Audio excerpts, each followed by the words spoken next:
Dans l'actualité également, la réélection du Sénégal en tant que membre du Conseil de l'Union internationale des télécommunications. Une réélection actée lors de la conférence de plénipotentiaires de l'UIT organisée ce 3 octobre à Bucarest en Roumanie. Le pays a été réélu pour la période 2023-2026 au titre de la région D dédiée à l'Afrique. Et pour en parler, nous recevons sur ce plateau Ibnou Taimi Yassila, le conseiller spécial du président chargé du numérique. Bonsoir monsieur, Bonsoir. merci d'avoir accepté notre invitation. Le Sénégal conserve donc son siège au Conseil de l'Union internationale des télécommunications. Il s'agit du seul pays francophone de l'Afrique de l'Ouest. Comment vous l'expliquez? Comment nous l'expliquons, c'est que le Sénégal, depuis 1960, est membre de l'UIT et depuis 1972, la première fois que nous avons été élus au niveau du Conseil, c'est 1972 et depuis lors, nous sommes dans le Conseil.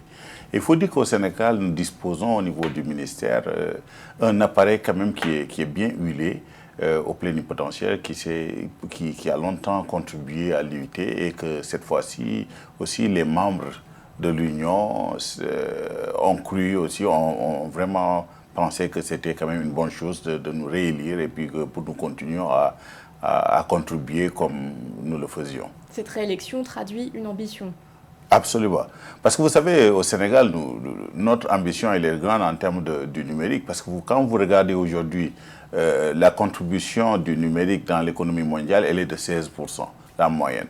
Et nous, au Sénégal, nous sommes en train de tout faire pour qu'au moins nous puissions quand même nous rapprocher de cette moyenne mondiale. Donc c'est pour cela que quand vous regardez sous le leadership du président Macky Sall, nous avons élaboré le plan Sénégal émergent qui a une composante numérique qui est le SN 2025. Et nous l'avons réactualisé encore pour encore le rendre beaucoup plus efficace. Ça veut dire que nous avons une ambition quand même qui est assez grande et que c'est pour cela aussi les autres pays ont cru que c'était vraiment une bonne chose de réélire le Sénégal pour qu'il continue à contribuer. On va en parler justement de cette stratégie Sénégal numérique 2025 élaborée en 2016. L'objectif, c'est moderniser l'économie, améliorer la compétitivité, mais des faiblesses ont été relevées au niveau de sa mise en œuvre, notamment en raison d'un manque de financement. Est-ce que le gouvernement compte davantage diversifier justement les sources de financement? Absolument. Le gouvernement nous sommes en train de réfléchir sur les voies et moyens de mieux financer quand même ce plan. Qui coûte plus de 1000 milliards de francs CFA. Absolument. Mais vous savez, c'est un problème qui n'est pas seulement propre au Sénégal, c'est un problème qui est actuellement auquel tous les pays en voie de développement, même les pays développés, font face.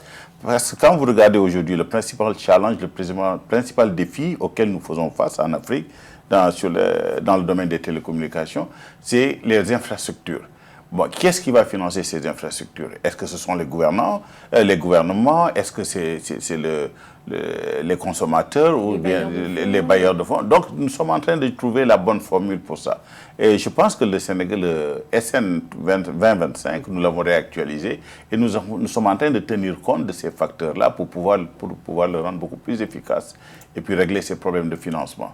Il y a aussi un déficit d'implication du secteur privé qui a été constaté. Comment est-ce que vous l'expliquez?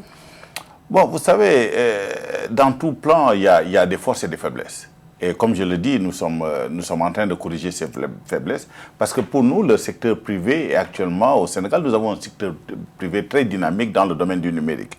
Et nous pensons que maintenant, avec l'avènement du Conseil national du numérique, nous allons donner une place encore beaucoup plus grande au secteur privé afin qu'il puisse vraiment jouer un rôle beaucoup plus important. Parce que le secteur privé au Sénégal, dans le domaine du numérique, est vraiment très actif et on fait de belles choses.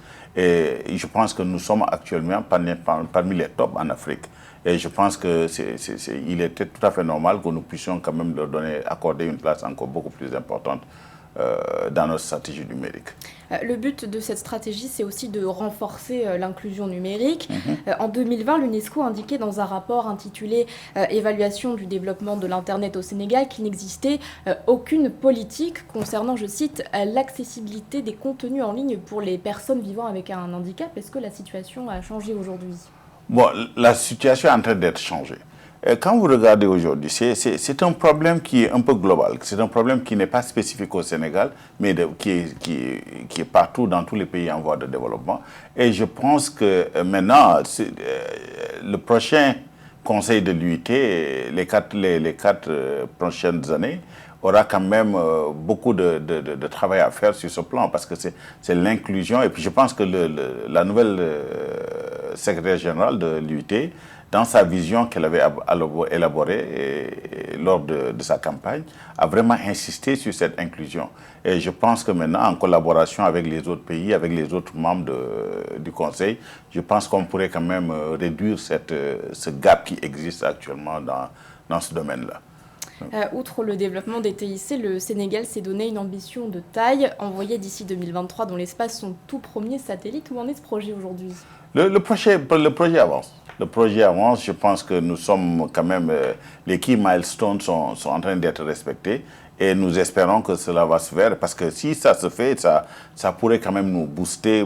Qu'est-ce que représente ce projet justement pour le Sénégal ? Absolument, parce que ça nous permet de réduire notre problème de connectivité. Et il y a certains services qui pourront beaucoup en bénéficier, tels que la télédétection, tels que la télémédecine et autres, qui pourront vraiment bénéficier de ce programme de satellite. Merci beaucoup Ibnou Taïmia Sylla d'avoir accepté notre invitation. Je rappelle que vous êtes le conseiller spécial du président chargé du numérique. Merci Kamesh, merci de m'avoir invité. Merci à vous.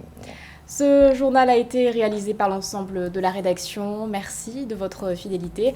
L'actualité continue sur Africa 24.